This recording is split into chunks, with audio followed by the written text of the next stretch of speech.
Penda sana kukaa na nyinyi kwa muda mrefu sana. Manake imekuwa muda mrefu sijakuonana na nyinyi.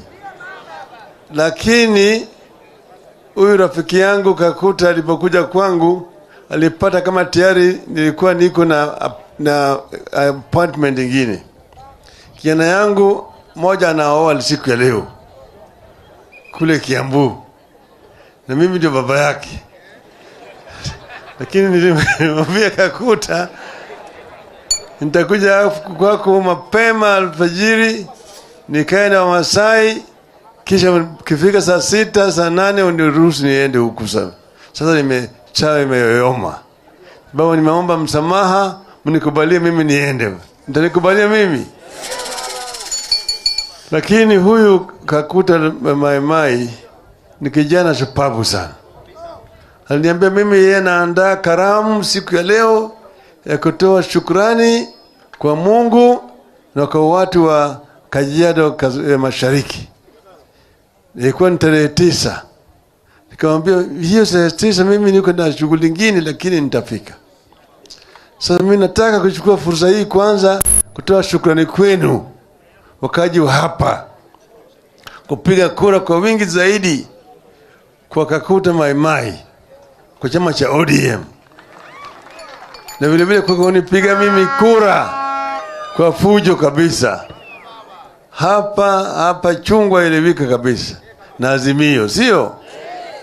Kwa hiyo mimi natoa shukrani kwenu, naleta vile vile salamu kutoka kwa bwana Azimio. Kwanza Mheshimiwa Uhuru Muigai Kenyatta, mnapokea? Pili kutoka kwa Mheshimiwa Kalonzo wa Musyoka. 3 Mama Martha Wangari Karua. Niko hapa na gavana tena ni mwenyekiti wa chama cha council ya chama cha Azimio, Mheshimiwa Wycliffe Ambassador Paranya.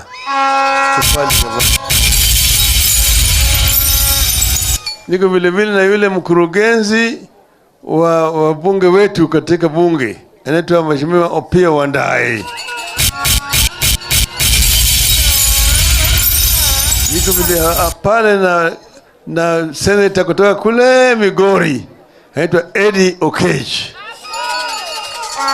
Tunafika hapa. Sasa hapa mlipiga kura mzuri. Tena hapa chini hapo kule kusini hapo vile vile kwa mja Parasina mliochagua. Na wote wamesimama imara. Hawajayumba yumba. Kunajua kule bunge kuna mawimbi ambaye inapiga wabunge. Peleka na mawingu. Unaona jamaa anachanganyikiwa. Hajui yeye ni Azimio au yeye ni Kenya Kwisha.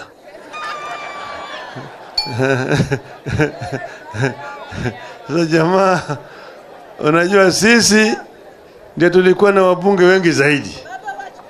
Lakini wengine wameshikwa kule wakanunuliwa wapigwa mnada huko. Sasa kabla sijaongea juu ya bunge hapa,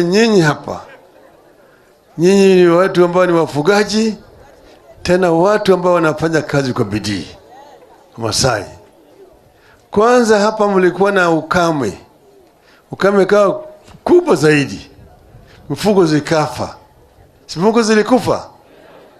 Kama ingekuwa ile serikali ambayo inaangalia maslahi ya wananchi, wale ambao mifugo zao zilikufa wakati ukame wangepata ridhaa.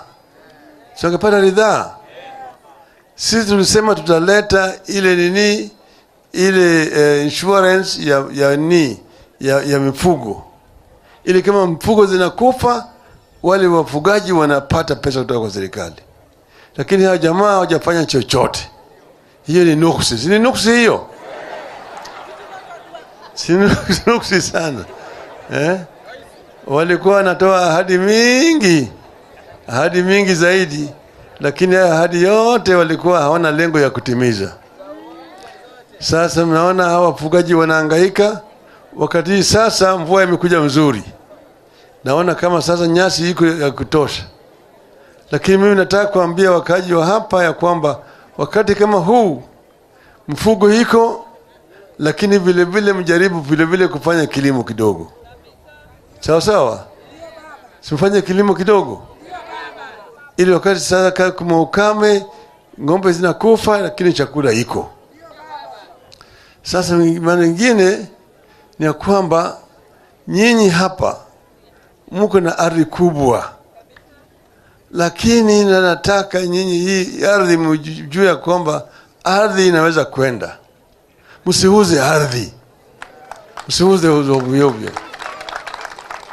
Kabila ya Maa ndio wameona dhuluma kabisa ya kihistoria. Manake ardhi yao kubwa ilichukuliwa kutoka kule mlima Kenya mpaka huko chini pande ya Laikipia yote. Wamasai walitolewa huko. Uasin Gishu kule huko juu kule Eldoretiko ilikuwa ni ya Masai. Mpaka kule mlima Elgon yote ilikuwa ni ardhi ya Masai, ilichukuliwa yote na wazungu. Na baadaye haikurudi kwa Masai. Ile ambayo imebaki sasa hapana uza ovyo. Hapana ovyo. Hii muweke maana yake vizazi vingine zinakuja. Na watakuja hapa watakuwa ni watumwa ya watu wengine. Mimi ningependa kwa hizi nyinyi ya kwamba hii ardhi ambayo mko naye mhifadhi kwa manufaa ya vizazi ambazo zinakuja. Sisi tulikuwa na msimamo kamili ya kuboresha hali ya maisha ya Wakenya. Tuliahidi, tulisema kila Mkenya ambaye amezaliwa hapa atakuwa na haki ya kuishi. Pili, atakuwa na haki ya kupata chakula. Tatu, kila mtoto atakuwa na haki ya kupata elimu. Kuanzia nursery, kupitia primary, secondary, mpaka chuo kikuu. Tulisema watasema bure. Sasa wakati hii tuko na shida kubwa zaidi kwa mambo ya elimu ya watoto wetu. Mwaka ujao mwezi ujao kianza namna hii kutakuwa na shida mingi. Changamoto kubwa zaidi kwa watoto. Kuanzia primary, secondary, hata chuo kikuu. Watoto hawajui kama wataweza kusoma. Hiyo ni shida ya hao watu. Upande wa matibabu vile vile kuna shida mingi zaidi. Ushuru zimezidi. Ushuru zinaongezwa kila siku. Ushuru inapanda. Wakati mwingine sasa watu wananiambia mimi ati afadhali wachukue mshahara wanipatie mimi kodi. Kodi ni kubwa kushinda mshahara. Wewe chukua mshahara unipatie mimi kodi. Je, hiyo ni ongwana kweli? Si ni ongwana kweli? Si watu wanahangaika sana. Walisema mambo ya hasla, mama mboga, jua kali, yote ilikuwa ni takataka. Hiyo lugha ilikuwa ni porojo tu. Ilikuwa ni kama kunyamba kwa punda. Sasa ushuru unapandishwa kila siku. Sivyo? Jamaa wameshindwa kuendesha hali uchumi sawa sawa. Sasa wanaanza sasa kujaribu kuuza mashirika ya serikali. Mashirika ya serikali wanataka kuuza. Wameshauza zingine, wametoza ushuru. Sasa wamesema hii kampuni hii tutauza, KICC watauza, pipeline wataka kuuza. Tumesema hiyo tunakataa. Tukatae. Ungepo nasema tukatae, nione mkono hapa.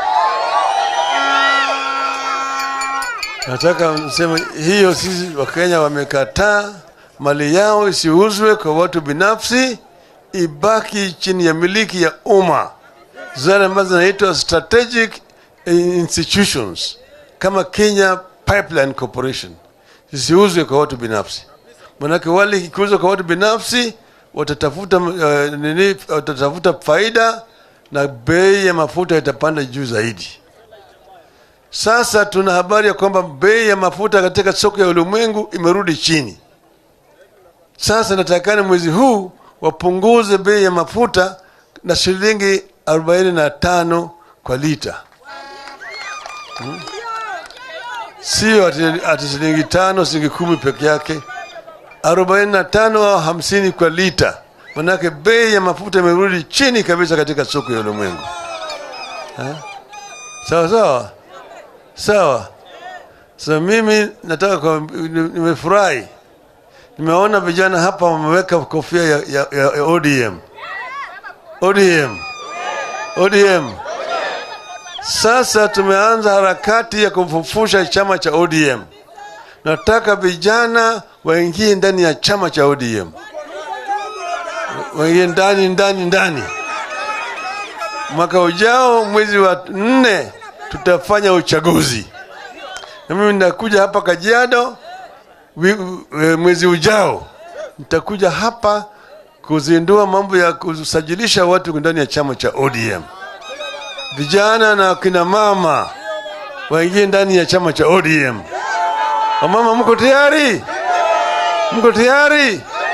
Na vijana mko tayari? Mko tayari? Sisi tutatembea na nyinyi pamoja kabisa. Sasa mimi ningependa Kakuta njoo hapa. Na mama.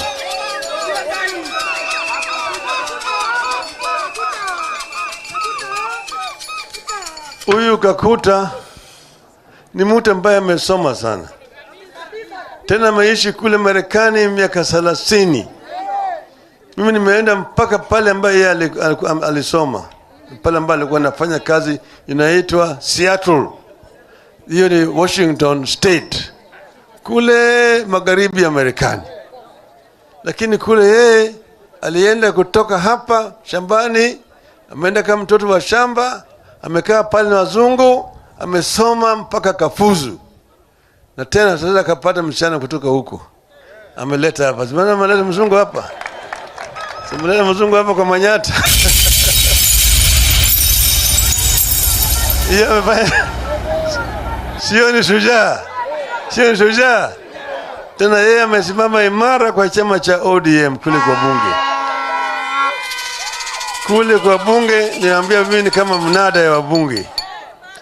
Sasa wabunge wengine wanaenda kule na finya makende.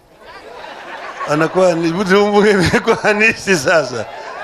Lakini huyo kijana amesimama imara.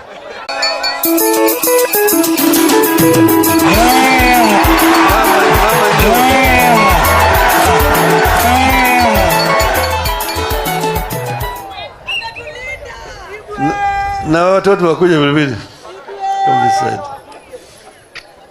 Huyu mama amechunga yeye. Simamona huyu. Sana mchunga yeye sana. Sana anachunga huyo kijana. Anaweza kuchunga Masai. Sio ni shujaa vile.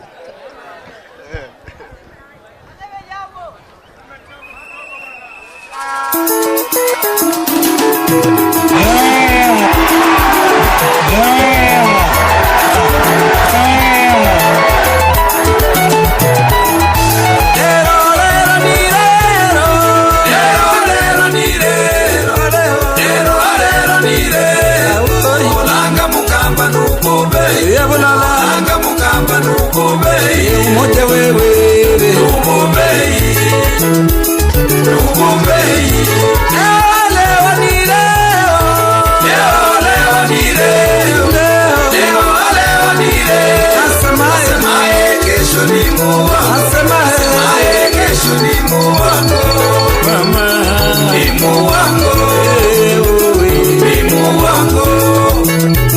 tunasema Kenya mpya inawezekana. Asanteni sana.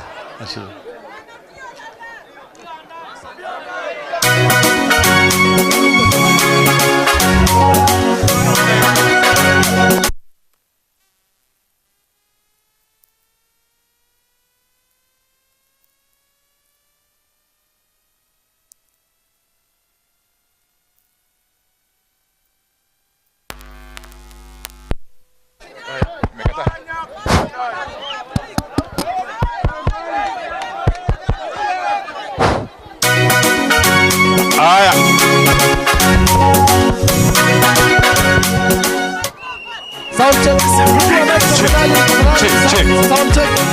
Aya, wananchi wa Kajiado East, hamjambo? Leo ni siku ya rafiki yangu Kakuta Maimai. Vile vile ni siku ya mgeni mkuu mheshimiwa baba mwenyewe.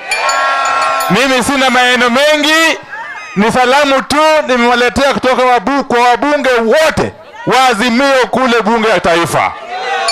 Huyu mheshimiwa Kakuta Maimai pamoja na rafiki yake tena jirani yake mheshimiwa Samuel Parashina, wote wamesimama kidete kule bungeni.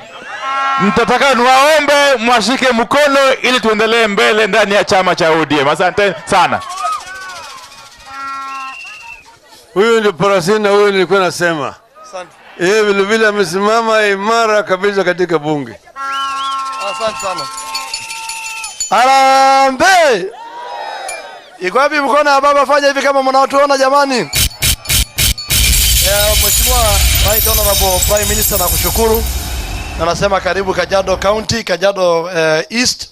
Na sisi tunasema kwamba tunakushukuru na tunakupenda kwa kazi njema ambayo umefanya, na tuko na chama, tuko na party leader wetu pale bungeni na anatushikilia vizuri. Asanteni sana.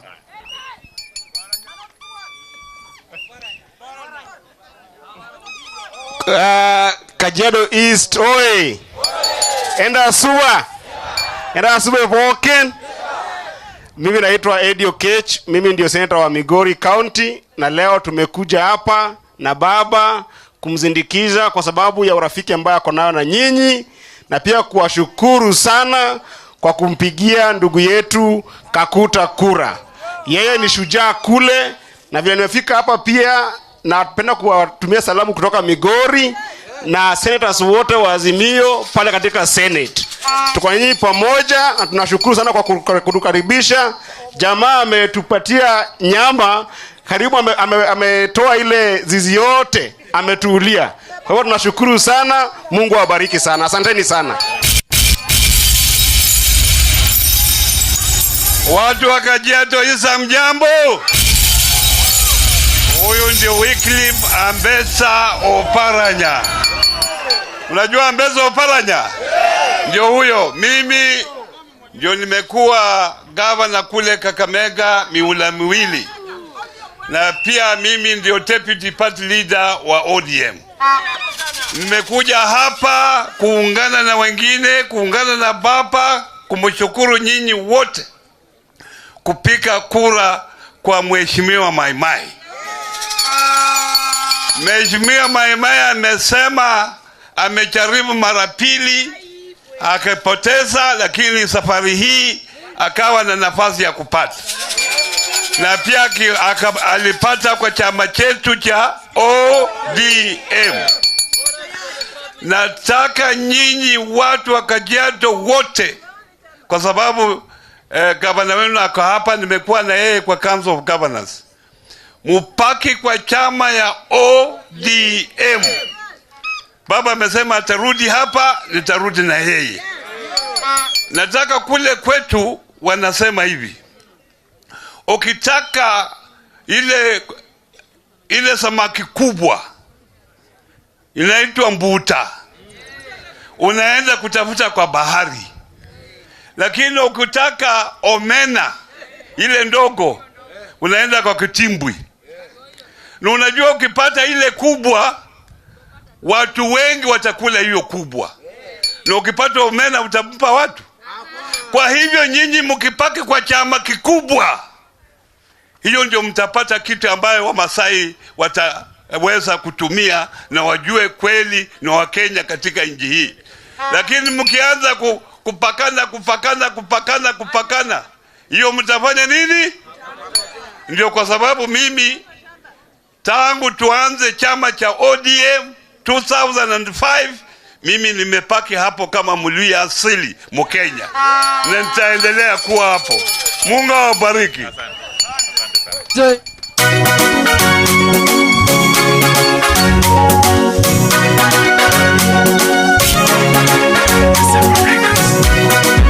DJ Fabio 254. DJ Fabio. ngoleki ndiwa ilo renkutukang ore nai peji entapsiri na baba ninyojo mitapsiri entamoki ilo renkutuki nyame nkutu nyine hapa nta enkai ekigira ashipakino ele kuak emikining'ito ajo kire enkaji emaa emetorropi ilo dengo peeku ena kutuk irori emetisidanate esiai peeku orkuak lang ishipapate ele sirua oleng basi baba singependa kuongea zaidi. Kuna wimbo maalum itawekwa mai na mke wake watakulete kidogo na Wandai Korosa engo nanji amna nolimo engo nanji ragolora mara na yala yukake endipik na duo lena siankiki maiteru yoko yie pinepuni yoko eranyita urdo singolio bas enyito dayamara ngira ikaribisha baba naamka kila mtu asimame tumkaribu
Naomba sasa tusonge wote tafadhali, tusonge tafadhali.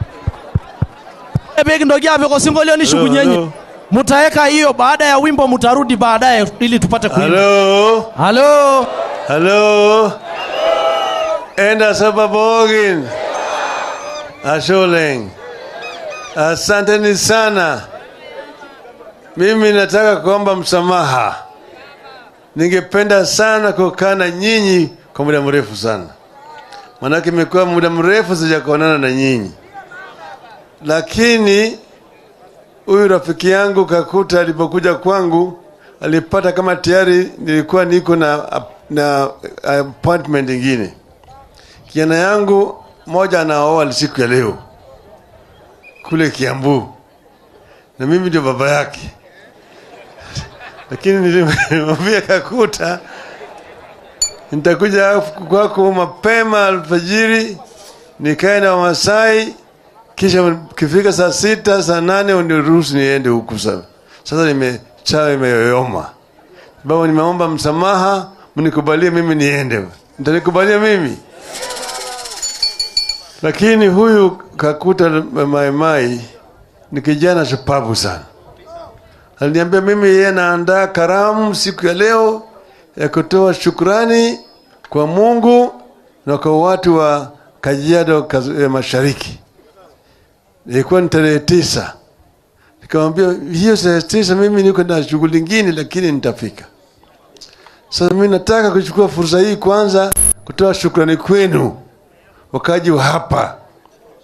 Kupiga kura kwa wingi zaidi kwa Kakuta Mai kwa chama cha ODM. Na vile vile kwa kunipiga mimi kura kwa fujo kabisa.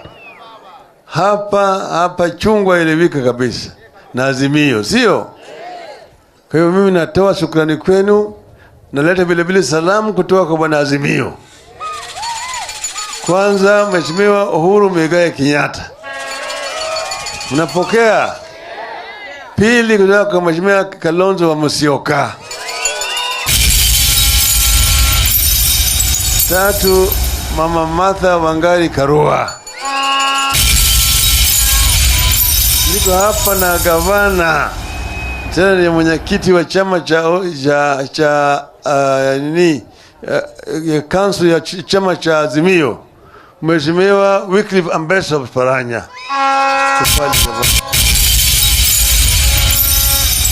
Niko vile vile na yule mkurugenzi wa bunge wetu katika bunge, anaitwa Mheshimiwa Opiyo Wandayi. Niko vile pale na senator kutoka kule Migori, anaitwa Eddie Okech. Tunafika hapa sasa.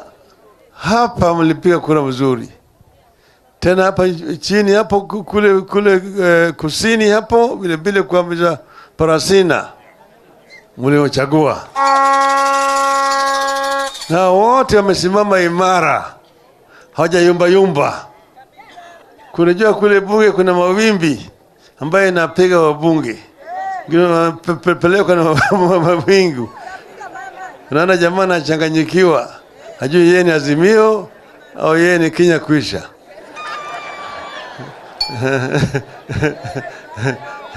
Sasa jamaa, unajua sisi ndio tulikuwa na wabunge wengi zaidi, lakini wengine wameshikwa kule wakanunuliwa wapigwa mnada huko. Sasa kabla sijaongea juu ya bunge hapa, nyinyi ni watu ambao ni wafugaji, tena watu ambao wanafanya kazi kwa bidii. Masai, kwanza hapa mlikuwa na ukame kawa kubwa zaidi, mifugo zikafa. Mifugo zilikufa.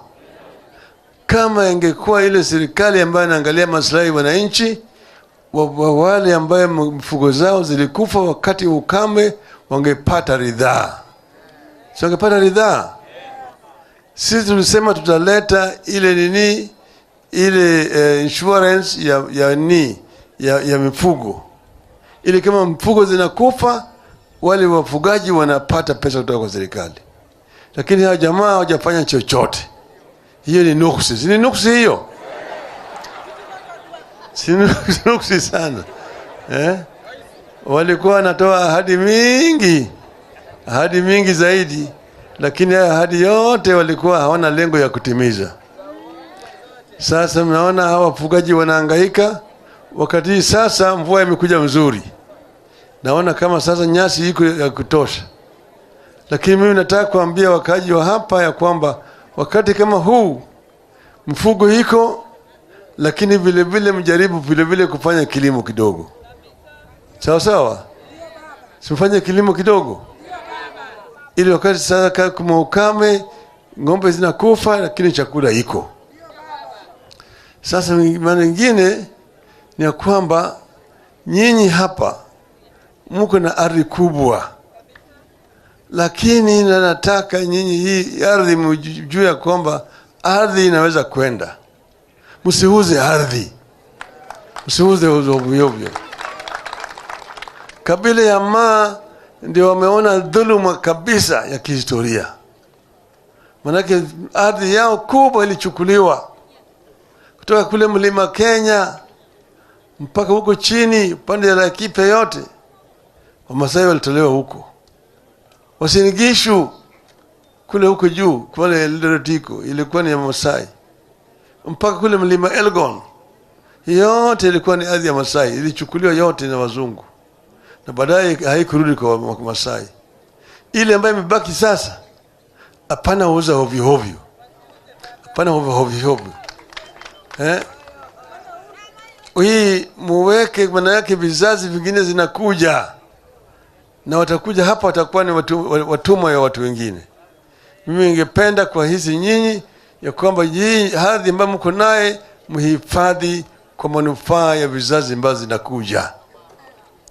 Sisi tulikuwa na msimamo kamili ya kuboresha hali ya maisha ya Wakenya. Tuliahidi, tulisema kila Mkenya ambaye amezaliwa hapa atakuwa na haki ya kuishi. Pili, atakuwa na haki ya kupata chakula. Tatu, kila mtoto atakuwa na haki ya kupata elimu kuanzia nursery kupitia primary, secondary mpaka chuo kikuu. Tulisema watasema bure. Sasa wakati hii tuko na shida kubwa zaidi kwa mambo ya elimu ya watoto wetu. Mwaka ujao, mwezi ujao kianza namna hii, kutakuwa na shida mingi, changamoto kubwa zaidi kwa watoto. Kuanzia primary, secondary hata chuo kikuu. Watoto hawajui kama wataweza kusoma. Hiyo ni shida ya hao watu. Upande wa matibabu vile vile kuna shida mingi zaidi. Ushuru zimezidi. Ushuru zinaongezwa kila siku. Ushuru inapanda.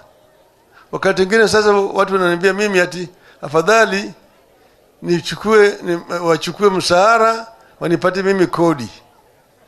Kodi ni kubwa kushinda mshahara. Wewe chukua kodi ni kubwa kushinda mshahara. Wewe chukua mshahara unapata mimi kodi. Je, hiyo ni ungwana kweli? Si ni ungwana kweli? Si watu wanahangaika sana. Walisema mambo ya hasla, mama mboga, jua kali, yote ilikuwa ni takataka. Hiyo lugha ilikuwa ni porojo tu. Ilikuwa ni kama kunyamba kwa punda.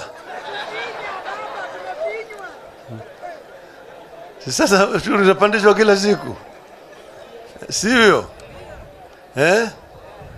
Jamaa wameshindwa kuendesha hali uchumi sawa sawa. Sasa wanaanza kujaribu kuuza mashirika ya serikali. Mashirika ya serikali wanataka kuuza. Wameshauza zingine, wametoza ushuru.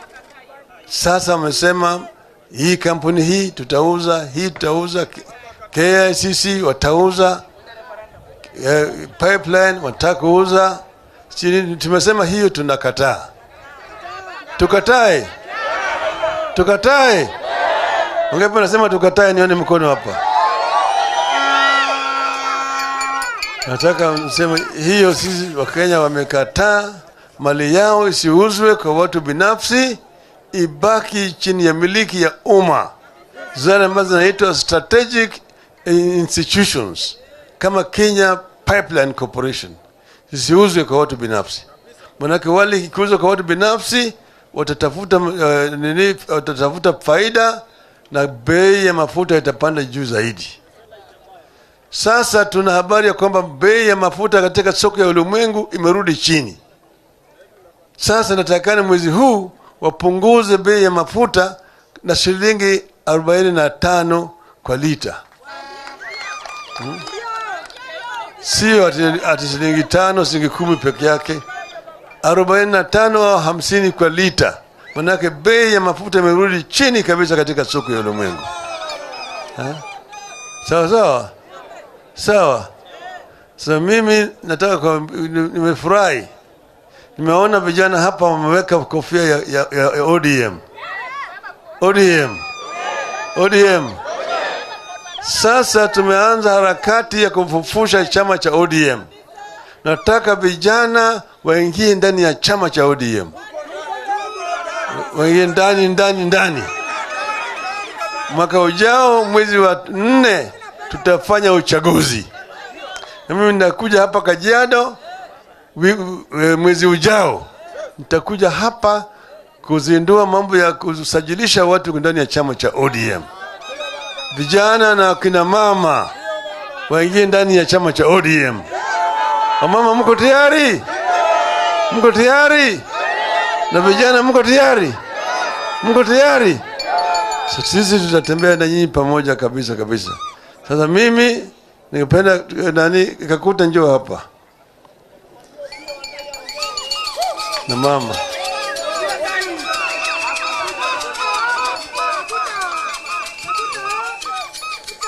Huyu Kakuta ni mtu ambaye amesoma sana, tena ameishi kule Marekani miaka 30.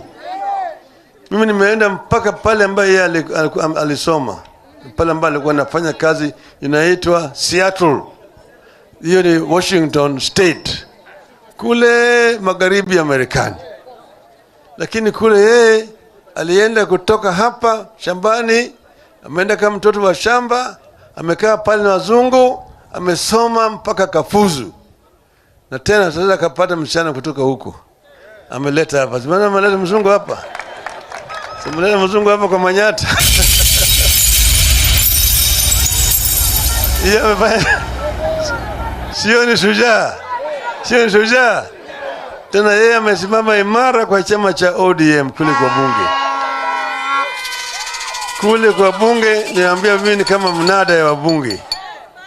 Sasa wabunge wengine wanaenda kule na finya makende. Anakuwa ni bunge kwa hanisi sasa. Lakini huyo kijana amesimama imara. Mimi nataka kuinua mkono yake.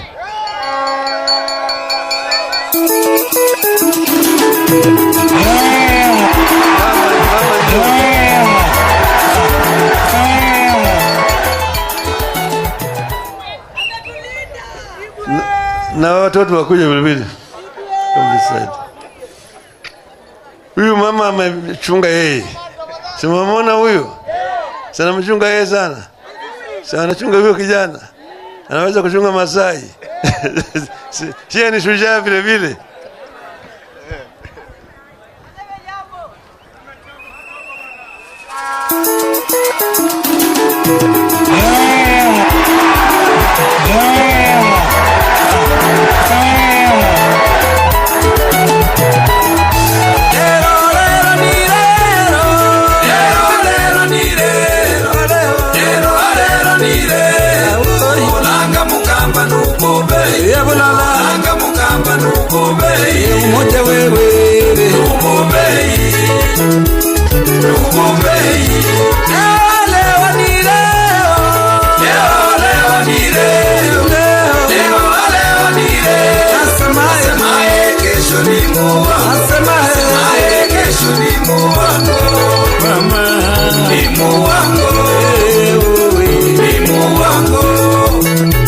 Tunasema Kenya mpya inawezekana. Asanteni sana.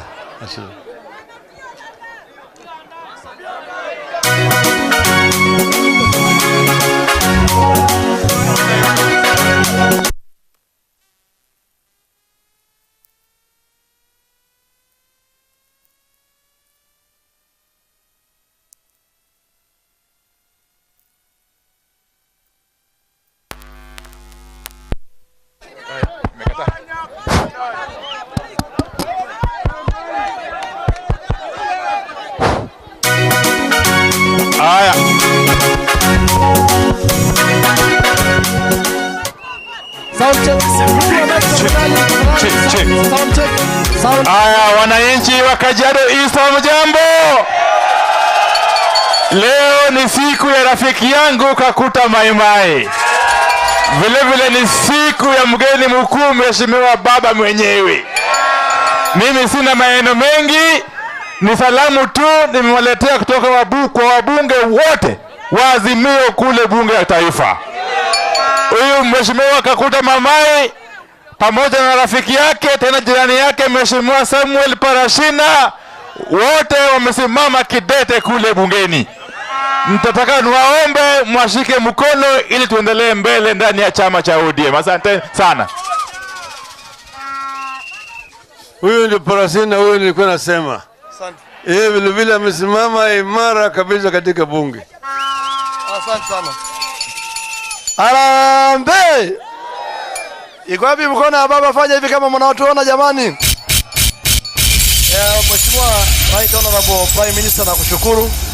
Na nasema karibu Kajiado County, Kajiado East. Na sisi tunasema kwamba tunakushukuru na tunakupenda kwa kazi njema ambayo umefanya, na tuko na chama, tuko na party leader wetu pale bungeni na anatushikilia vizuri. Asanteni sana.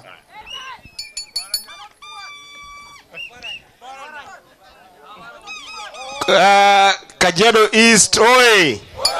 Enda Suba Poken. Mimi naitwa Eddie Okech, mimi ndio senator wa Migori County, na leo tumekuja hapa na baba kumzindikiza kwa sababu ya urafiki ambaye ako nayo na nyinyi, na pia kuwashukuru sana kwa kumpigia ndugu yetu Kakuta kura.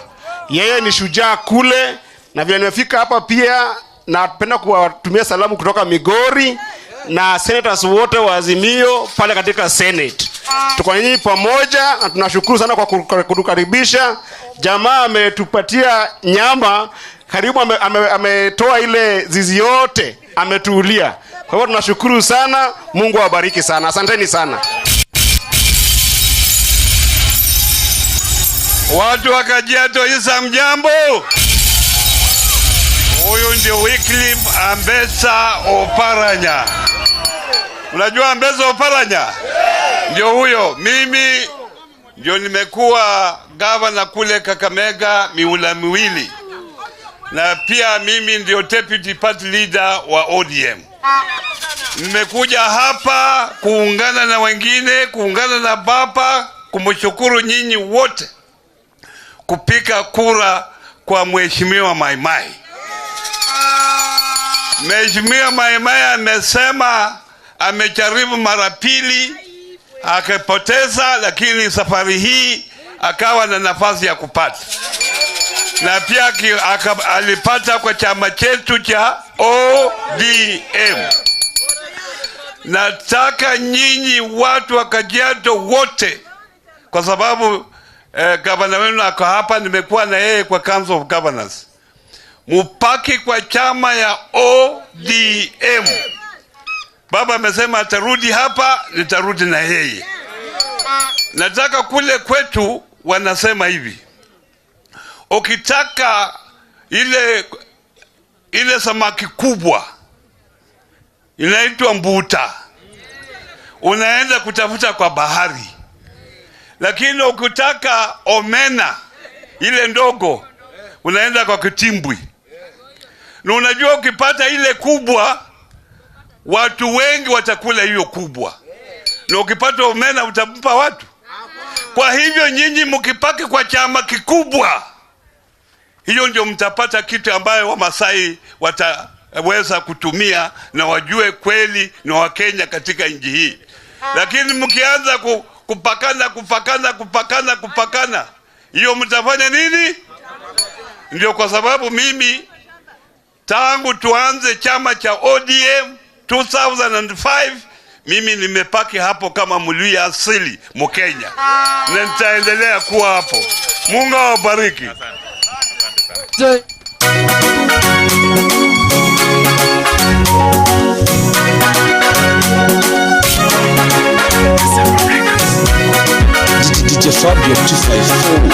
Jambo kianza namna hii, kutakuwa na shida mingi, changamoto kubwa zaidi kwa watoto, kuanzia primary, secondary, hata chuo kikuu. Watoto hawajui kama wataweza kusoma. Hiyo ni shida ya hao watu. Upande wa matibabu vile vile kuna shida mingi zaidi. Usuru zimezidi, usuru zinaongezwa kila siku, usuru inapanda. Wakati mwingine sasa watu wananiambia mimi ati afadhali wachukue mshahara wanipate mimi kodi. Kodi ni kubwa kushinda mshahara. Wewe chukua mshahara unapata mimi kodi. Je, hiyo ni ongwana kweli? Si ni ongwana kweli? Si watu wanahangaika sana.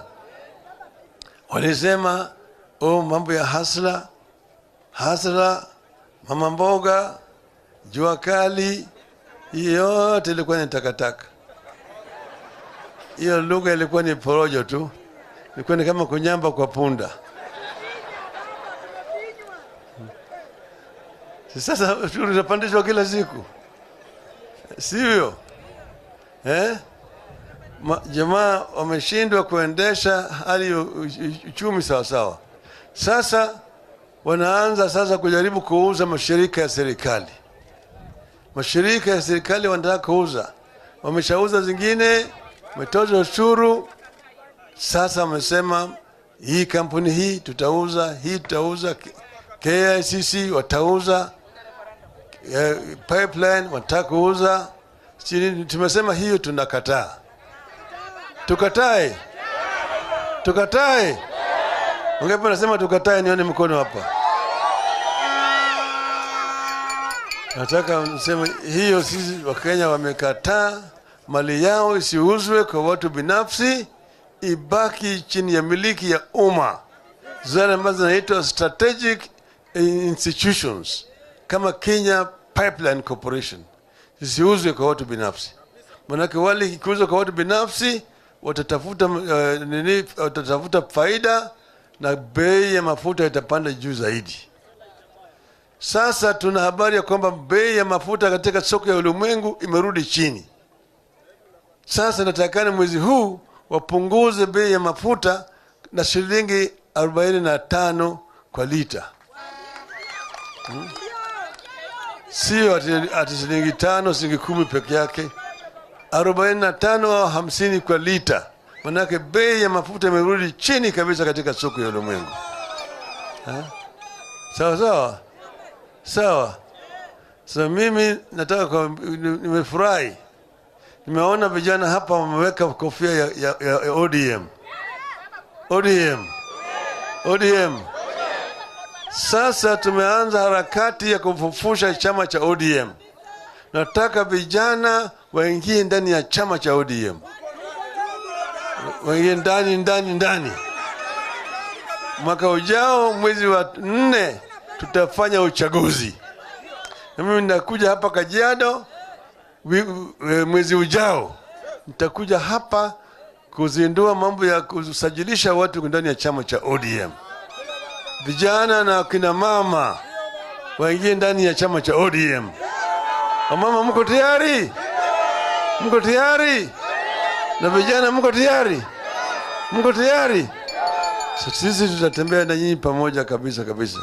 Sasa mimi ningependa Kakuta njoo hapa. Na mama.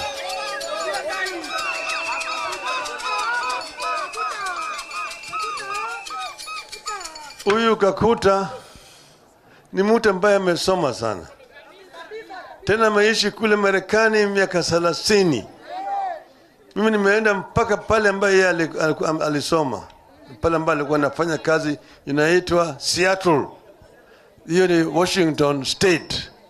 Kule magharibi ya Marekani. Lakini kule yeye alienda kutoka hapa shambani, ameenda kama mtoto wa shamba, amekaa pale na wazungu, amesoma mpaka kafuzu. Na tena sasa akapata msichana kutoka huko. Ameleta hapa. Simana ameleta mzungu hapa. Simuleta mzungu hapa kwa Manyata. Yeye amefanya. Sio ni shujaa. Tena yeye amesimama imara kwa chama cha ODM kule kwa bunge. Kule kwa bunge niambia mimi ni kama mnada ya wabunge. Sasa wabunge wengine wanaenda kule na finya makende. Anakuwa ni bunge kwa hanisi sasa. Lakini huyo kijana amesimama imara. Mimi nataka kuinua mkono yake.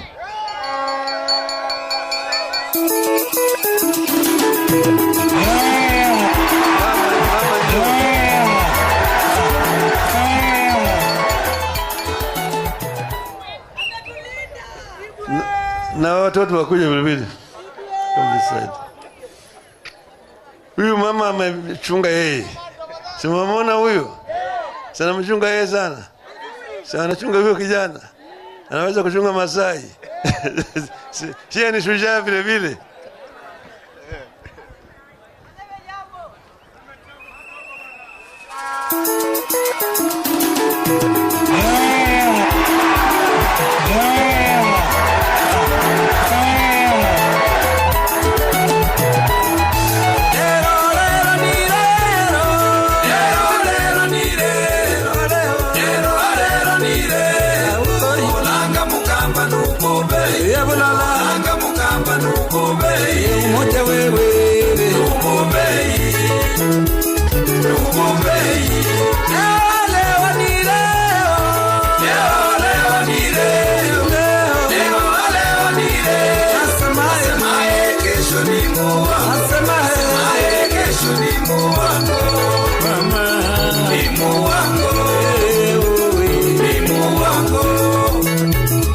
tunasema Kenya mpya inawezekana. Asanteni sana.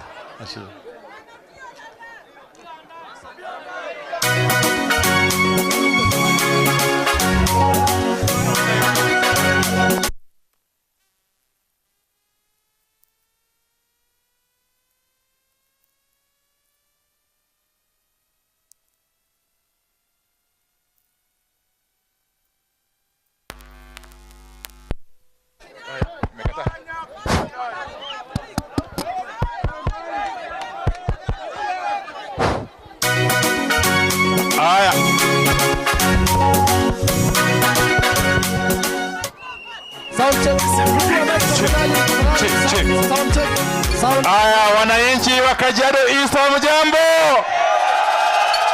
Leo ni siku ya rafiki yangu Kakuta Maimai. Vile vile ni siku ya mgeni mkuu mheshimiwa baba mwenyewe. Mimi sina maneno mengi, ni salamu tu nimewaletea kutoka kwa wabunge wote wa Azimio kule bunge la taifa.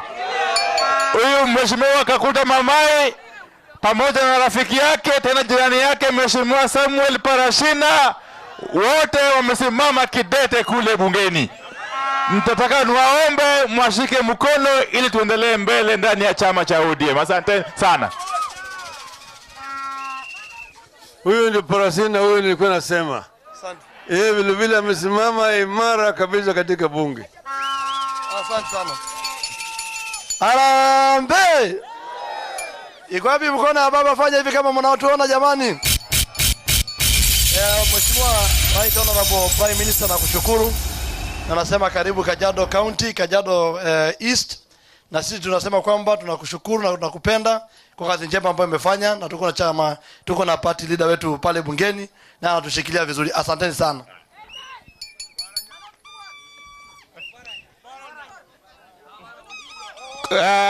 Kajiado East oi.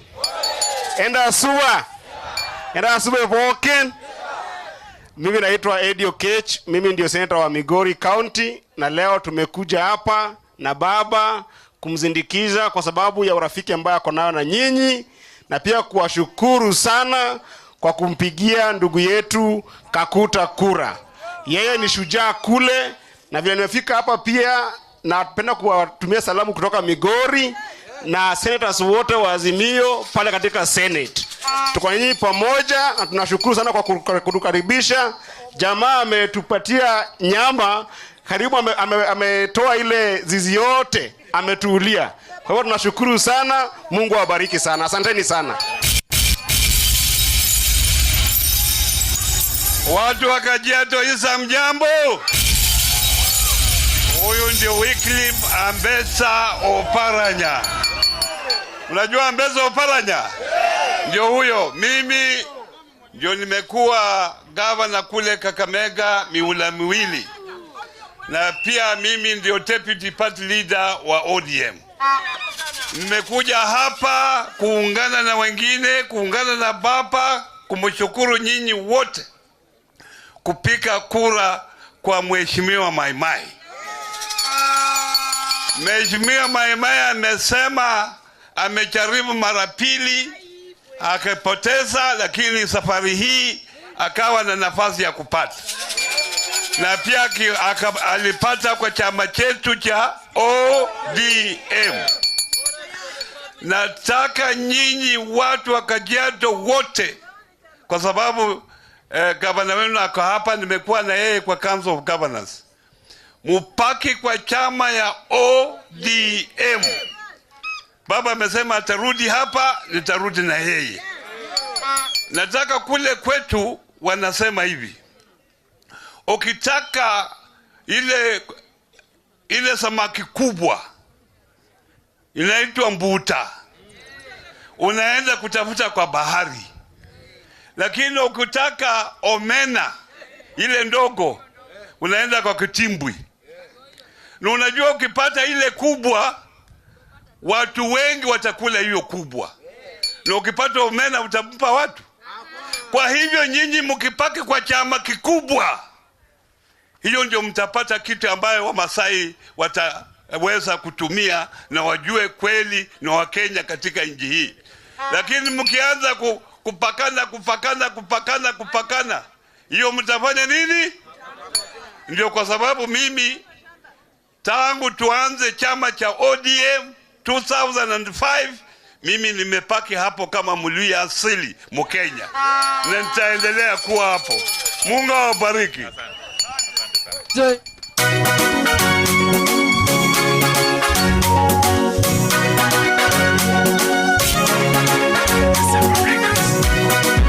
DJ Fabian 254. DJ Fabian 254.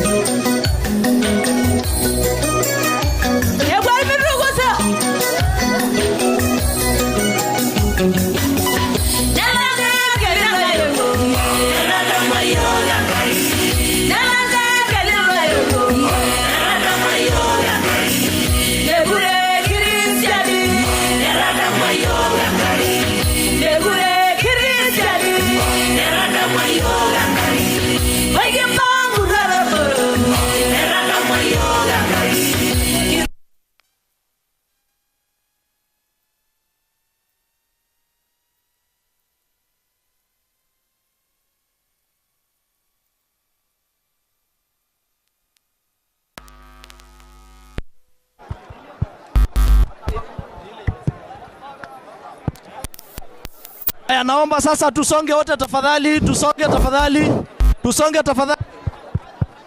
Begi ndogia viko singolio ni shugunyenye. Mutaeka hiyo baada ya wimbo, mutarudi baadaye ili tupate kuimba. Hello. Enda Sababogin. Asholeng. Asanteni sana. Mimi nataka kuomba msamaha. Ningependa sana kukaa na nyinyi kwa muda mrefu sana. Manake imekuwa muda mrefu sijakuonana na nyinyi. Lakini huyu rafiki yangu Kakuta alipokuja kwangu alipata kama tayari nilikuwa niko na appointment nyingine. Kijana yangu moja anaoa siku ya leo kule Kiambu. Na mimi ndio baba yake. Lakini nilimwambia Kakuta nitakuja kwako mapema alfajiri nikae na Wamasai, kisha kifika saa 6 saa 8 uniruhusu niende huku sasa. Sasa imeyoyoma. Baba, nimeomba msamaha, mnikubalie mimi niende. Mtanikubalia mimi? Lakini huyu Kakuta Maimai ni kijana shupavu sana. Aliniambia mimi yeye anaandaa karamu siku ya leo ya kutoa shukrani kwa Mungu na kwa watu wa Kajiado Mashariki. Ilikuwa ni tarehe 9. Nikamwambia hiyo tarehe 9 mimi niko na shughuli nyingine lakini nitafika. Sasa mimi nataka kuchukua fursa hii kwanza kutoa shukrani kwenu wakaji wa hapa, kupiga kura kwa wingi zaidi kwa Kakuta Maimai kwa chama cha ODM. Na vile vile kwa kunipiga mimi kura kwa fujo kabisa. Hapa chungwa ilivika kabisa na Azimio, sio? Kwa hiyo mimi natoa shukrani kwenu, naleta vile vile salamu kutoka kwa Bwana Azimio. Kwanza Mheshimiwa Uhuru Muigai Kenyatta, mnapokea? Pili kutoka kwa Mheshimiwa Kalonzo Musyoka. 3 Mama Martha Wangari Karua. Niko hapa na gavana tena ni mwenyekiti wa chama cha council ya chama cha Azimio, Mheshimiwa Wycliffe Ambassador Paranya.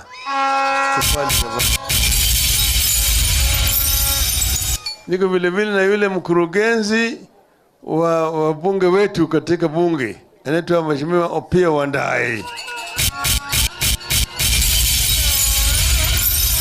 Niko vile pale na senator kutoka kule Migori, anaitwa Eddie Okech. Hao ndio hapa. Sasa hapa mlipiga kura vizuri, tena hapa chini hapo kule kusini hapo vile vile kwa Parasina mliochagua, na wote wamesimama imara, hawajayumba yumba. Kunajua kule bunge kuna mawimbi ambaye inapiga wabunge, peleka na mawingu. Unaona jamaa anachanganyikiwa, hajui yeye ni Azimio au yeye ni Kenya Kwisha.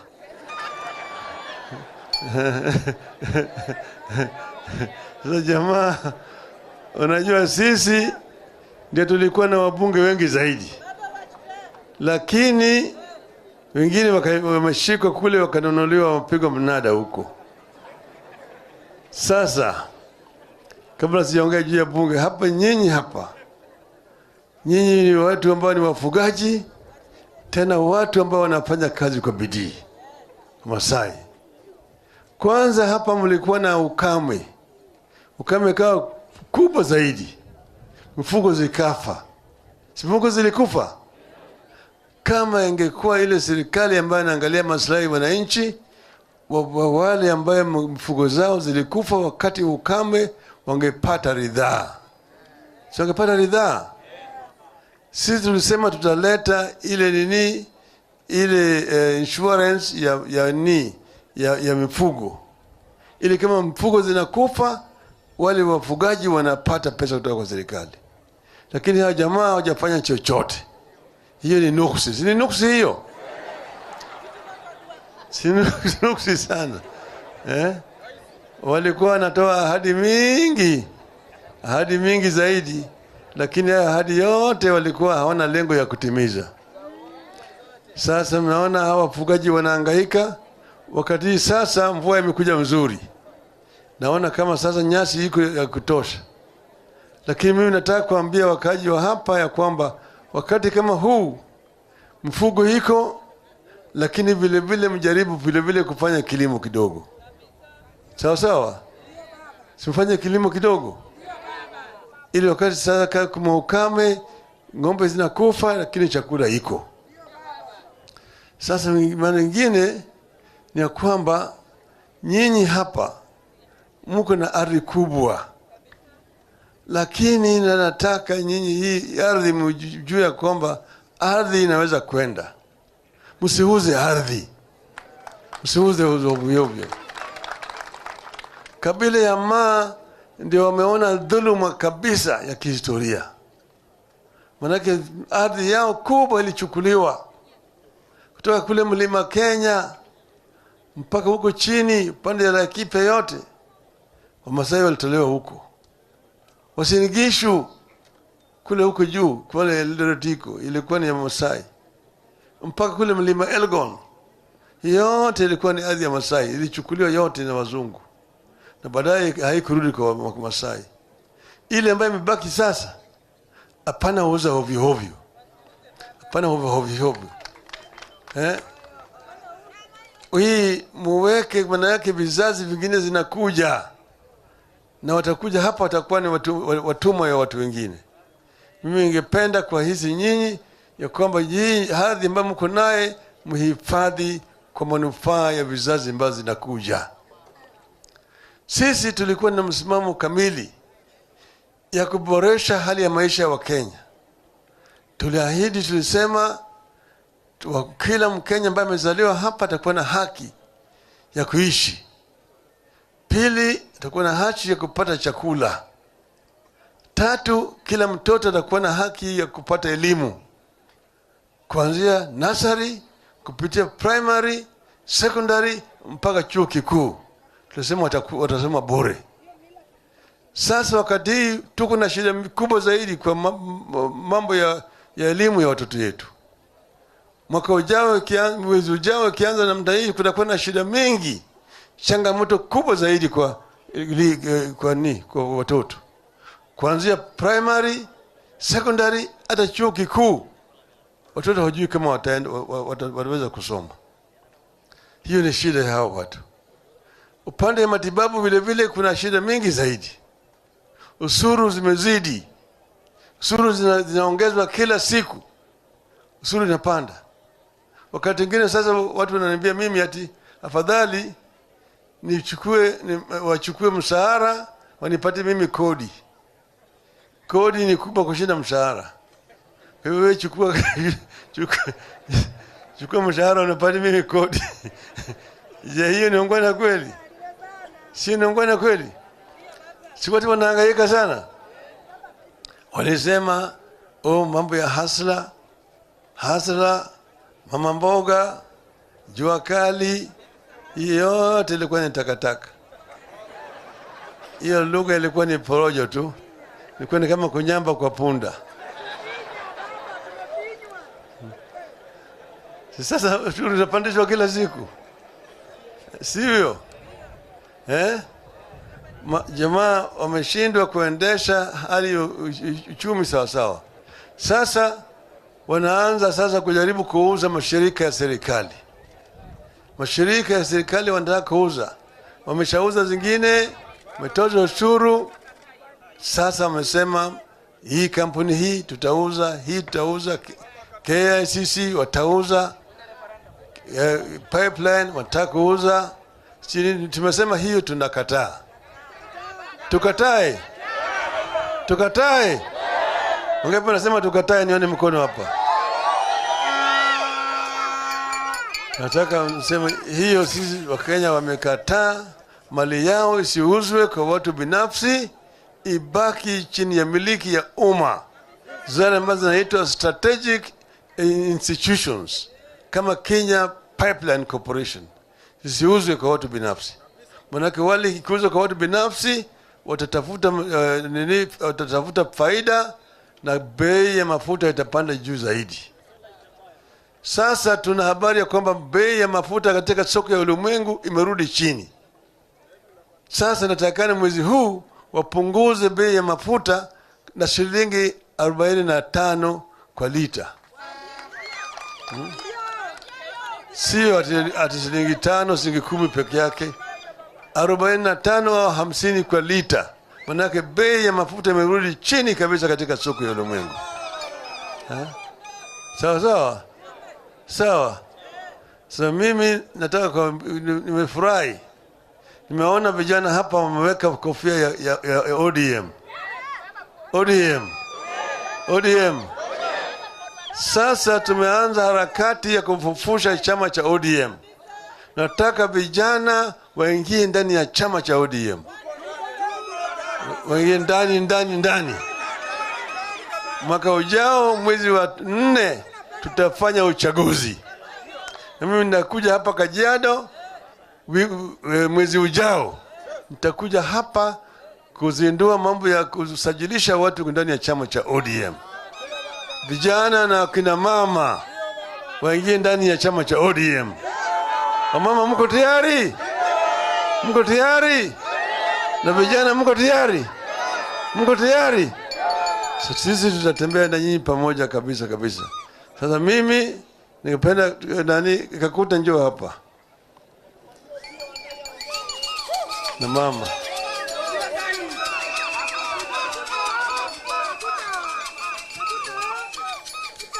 Huyu Kakuta ni mtu ambaye amesoma sana. Tena ameishi kule Marekani miaka 30. Mimi nimeenda mpaka pale ambaye yeye alisoma. Pale ambapo alikuwa anafanya kazi inaitwa Seattle. Hiyo ni Washington State. Kule magharibi ya Marekani. Lakini kule yeye alienda kutoka hapa shambani, ameenda kama mtoto wa shamba, amekaa pale na wazungu, amesoma mpaka kafuzu. Na tena sasa akapata msichana kutoka huko. Ameleta hapa. Maana ameleta mzungu hapa. Ameleta mzungu hapa kwa Manyata. Yeye amefanya. Sio ni shujaa. Tena yeye amesimama imara kwa chama cha ODM kule kwa bunge. Niambia mimi ni kama mnada ya wabunge. Sasa wabunge wengine wanaenda kule na finya makende. Anakuwa ni mbunge kwa hanisi sasa. Lakini huyo kijana amesimama imara. Mimi nataka kuinua mkono yake.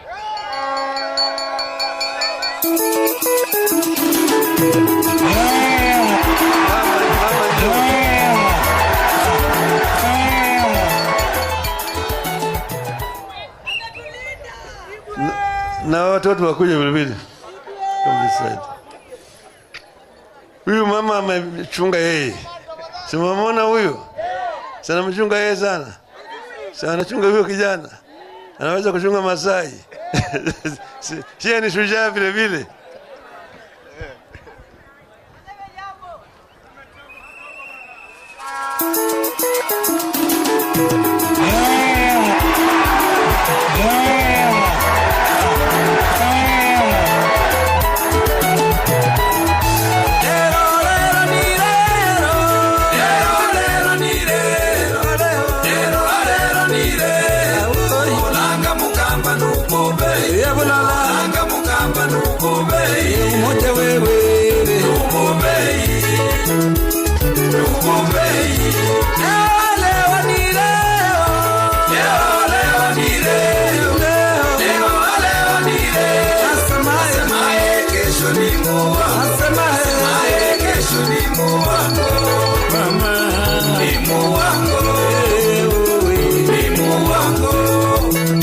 Tunasema Kenya mpya inawezekana.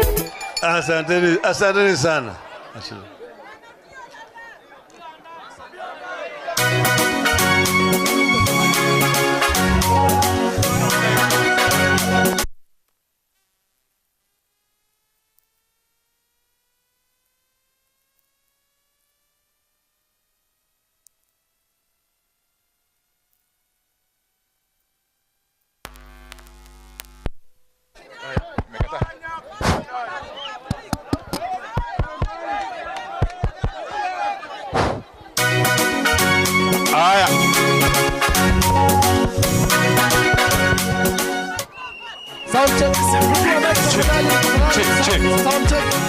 Aya, wananchi wa Kajiado East, hamjambo? Leo ni siku ya rafiki yangu Kakuta Maimai. Vile vile ni siku ya mgeni mkuu mheshimiwa baba mwenyewe. Mimi sina maneno mengi, ni salamu tu nimewaletea kutoka kwa wabunge wote wa Azimio kule bunge ya taifa. Huyu mheshimiwa Kakuta Maimai pamoja na rafiki yake tena jirani yake mheshimiwa Samuel Parashina, wote wamesimama kidete kule bungeni. Mtataka niwaombe mwashike mkono ili tuendelee mbele ndani ya chama cha ODM. Asante sana. Huyu ndio Parashina, huyu nilikuwa nasema. Asante. Vile vile amesimama imara kabisa katika bunge. Asante sana. Harambee! Iko wapi mkono ya baba? Fanya hivi kama mnaotuona jamani. Mheshimiwa Right Honorable Prime Minister, nakushukuru. Na nasema karibu Kajiado County, Kajiado East. Na sisi tunasema kwamba tunakushukuru na tunakupenda kwa kazi njema ambayo umefanya, na tuko na chama, tuko na party leader wetu pale bungeni na anatushikilia vizuri. Asanteni sana.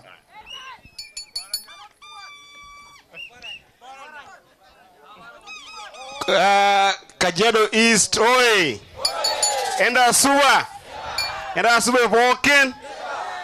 Mimi naitwa Edio Kech, mimi ndio senator wa Migori County, na leo tumekuja hapa na baba kumzindikiza kwa sababu ya urafiki ambaye ako nayo na nyinyi, na pia kuwashukuru sana kwa kumpigia ndugu yetu Kakuta kura.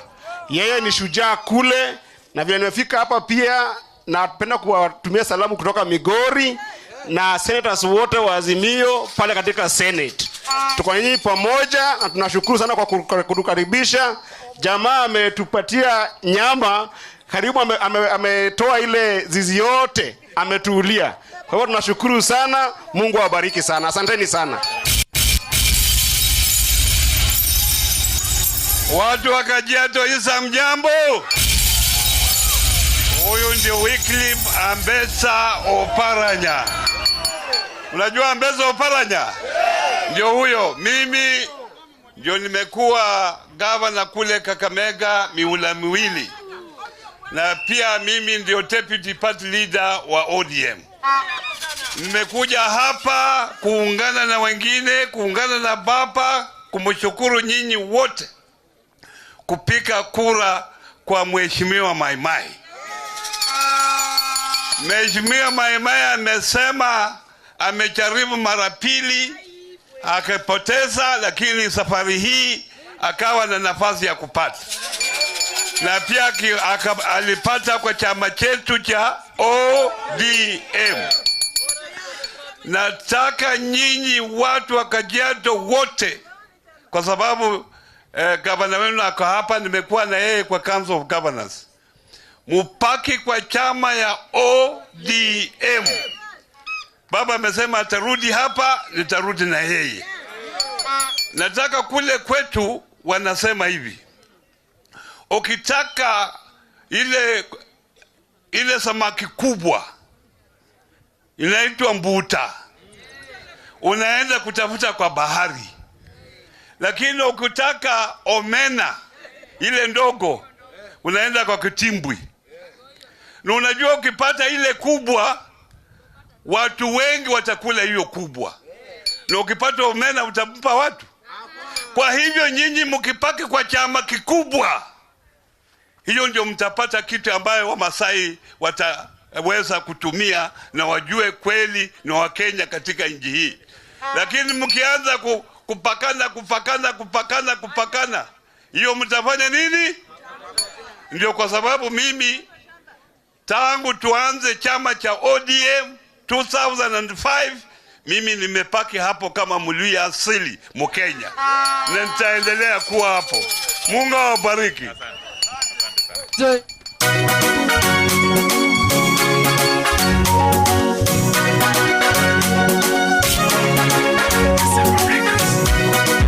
DJ Fabian 254.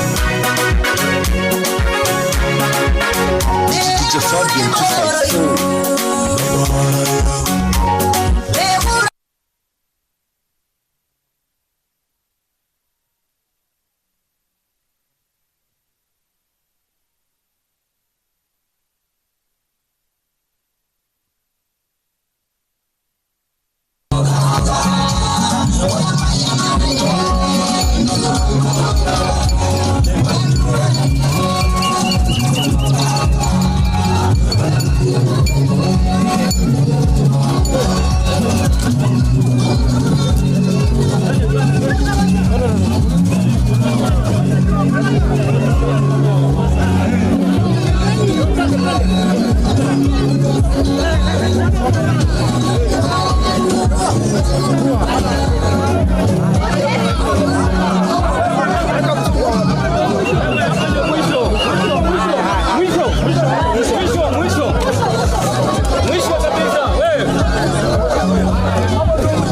Usiage mzee ndio ulete picha.